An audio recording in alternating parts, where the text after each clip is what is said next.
ఇప్పుడు వరలక్ష్మి వ్రతం చాలా మందిలో ఏందంటే ఆ రోజు అసలు కలసం పెడతారు. అంటే ఉదయం పెట్టొచ్చు లేదా సాయంత్రం కూడా పెట్టొచ్చు. మాక్సిమం ఏందంటే మనకొచ్చి ఆ కలశంలో అన్ని దేవతామూర్తులు అసలు ఉంటారనమాట. అంత పవర్ఫుల్ కలశం పెడితే ఇంట్లో అంత మంచిగా ఉంటుంది. ఏదైనా నెగిటివ్ ఎఫెక్ట్ ఉంటే ఆ ఇంట్లో అది కూడా తొలగిపోతుంది. కలశం అనేది చాలా మంచిది.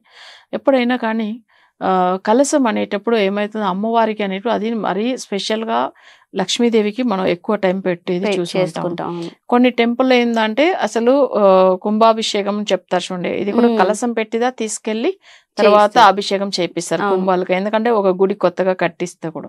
సో అలానే అంత పవర్ఫుల్ అయినది అవి తీర్థం అన్నట్టు. అంటే మనం ఏంటంటే అభిషేకం చేసిన తీర్థం తీసుకెళ్లి పోస్తారు, కానీ అది కూడా కలశం పెట్టిదా మొక్కుతారు. సో ఆ కలశంలో మనం ఎట్లా చేస్తామంటే శుక్రవారం రోజు మామూలుగా వరలక్ష్మి వ్రతంలో పెట్టేసుకుంటారు. అమ్మవారికి మంచిగా కొంతమంది ఏంటంటే అసలు జ్యువెల్స్ వేస్తారు. కొంచెం పేదగా ఉండేవాళ్ళు అమ్మవారికి ఏంటంటే జస్ట్ మామూలు ఆభరణాలు వేసినా కూడా సరిపోతుంది. అసలు మనకు భక్తి, నిజమైన భక్తి కావాలి అంతే. అయితే అమ్మవారికి కలశం పెట్టి మొక్కేటప్పుడు మామూలుగా ఎక్కువ ఏమి పెద్దగా వాళ్ళ ఖర్చులు పెట్టుకొని లేని పరిస్థితిలో ఉన్న వాళ్ళు కూడా ఒక చెంబు తీసుకొని దాంట్లో పచ్చకర్పూరము, తర్వాత తమలపాకు, పసుపు, కుంకుమ, కాయిను, మళ్ళీ దాంట్లో లవంగము, సో ఏలకు ఇవన్నీ వేసి దాని తర్వాత దాంట్లో ఒక మేజర్గా ఏదైనా ఒక 5 రూపీ కాయిన్ ఒకటి వేసేస్తారు.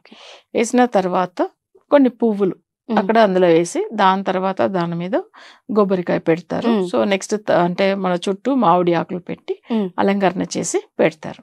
సో అలా పెట్టి దాని మీద ఒక చిన్న వస్త్రం, ఒక బ్లౌజ్ పీస్ లాగా పెట్టి పెడతారు. సో ఇది కలశం. తప్పకుండా అవి పెడుతున్నప్పుడు ఫస్ట్ గణపతిని మనం ఆరాధించాలి.